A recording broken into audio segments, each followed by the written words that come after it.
Sot është ditë e parë e traditëshit të Pashkëve e Intje e Madhe. Kisha në këtë ditë të shenjtë përkujton darkën e fundit të Jezusit me nxënësit e vet dhe i fton besimtarët që të meditojnë mbi dhuratën e madhe të Eukaristisë.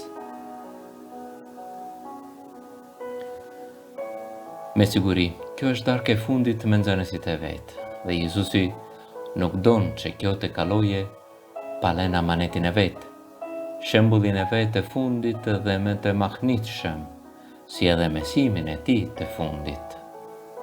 Dhe kështu u ngrit nga darka dhe ul të këmbët e tyre, për t'u larë nga mëkati dhe për t'u shëruar nga plagët e ecjes së jetës.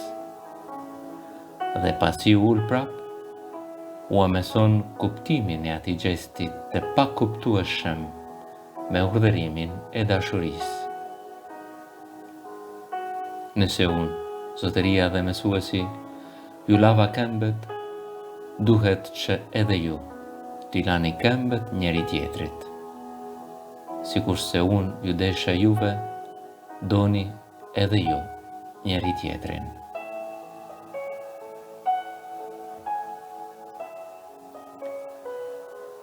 Shën Terezina e Jezusit fëmijë kupton shumë mirë se përse Jezusi vetëm në këtë moment, domethënë pas darkës së fundit, guxon t'u kërkojë nxënësve të vet që ta duan njëri tjetrin me të njëjtën dashuri të tij.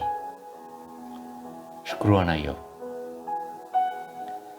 Këtë vit hyj mirë më ka dhënë hirin të kuptoj se çfarë është dashuria.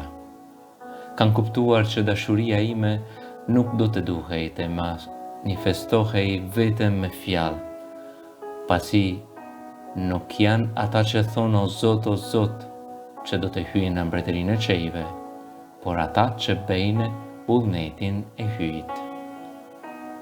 Këtë vullnet Jezusi na ka bërë të njohur disa herë.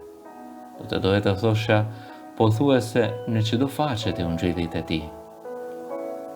Por në darkën e fundit, kur e din që zemra e dishepujve të tij digjej nga një dashuri më e zjarrt për të, që sapo i është dhuruar atyre në misterin e pashprehshëm të Eukaristisë, ky shpëtimtar i ëmbël do të udhërojë atyre një urdhër të ri.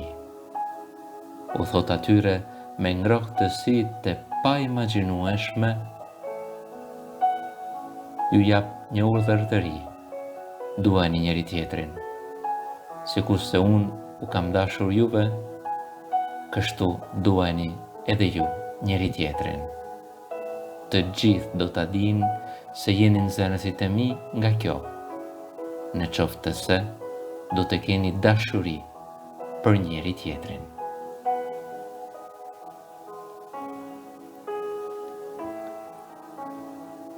Kush mund të matet me dashurinë e Krishtit?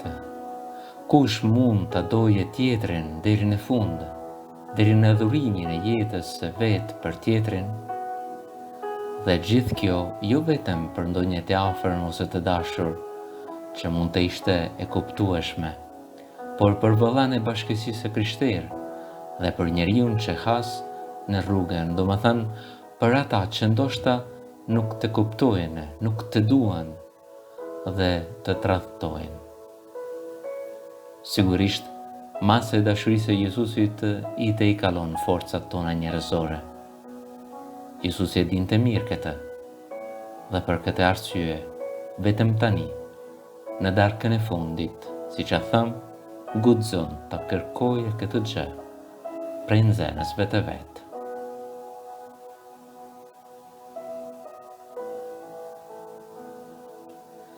E kishte të qartë edhe Shën Tereza e Jezusit, themeluesja e motrave karmelitane, saqë në librin e Udha e Përsosmërisë shkruan: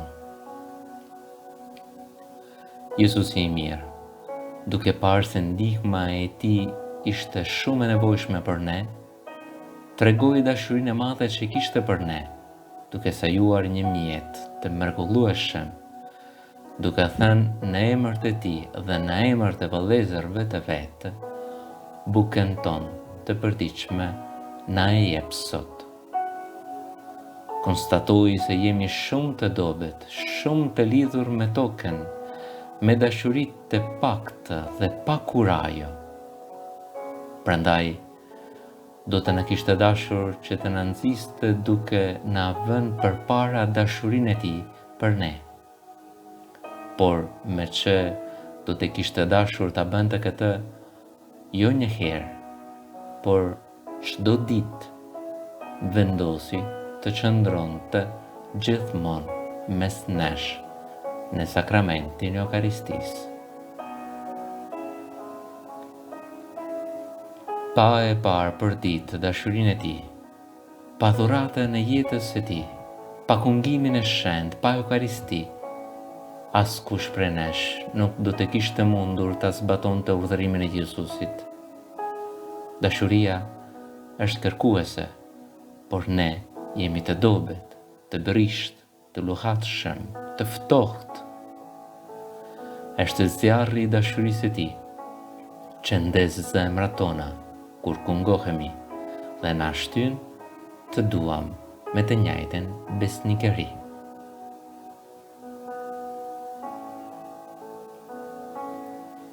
Madje, si që thot Jezusi vetë në Ungjillin, barra e tij është ëmbël dhe zgjedha e tij e lehtë, pasi është ai vetë që vepron në ne, si që kuptonte shumë mirë Shënë Terezina kur shkruan: O Zot, e di që ti nuk urdhëron asgjë të pamundur. E njeh më mirë se unë dobesin time, pa përsosmërinë time. E di mirë që kur nuk do të mundesha ti duaja motrat si kur i do ti, nëse ti vetë, o Jezusi im, të mos i doje akoma në mua. Ti ke dhënë një urdhër të ri dhe për këtë doje të ma jepje këtë hir.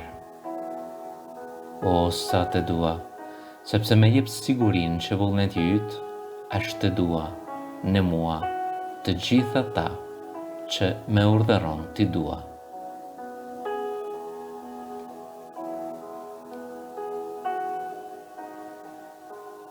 Prandaj, ja se përse kishe shenjë të sot të ndalet në adhurimin e të shëndërueshmit sakrament.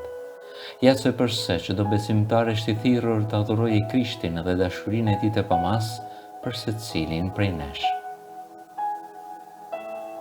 Vetëm pas këtij adhurimi, vetëm me forcën e kungimit të shenjtë, i krishteri mund të qohet në këmbë, sikur Jezusi në atë darkë të fundit, edhe kur nuk është i dashur, i kuptuar, madje edhe i refuzuar.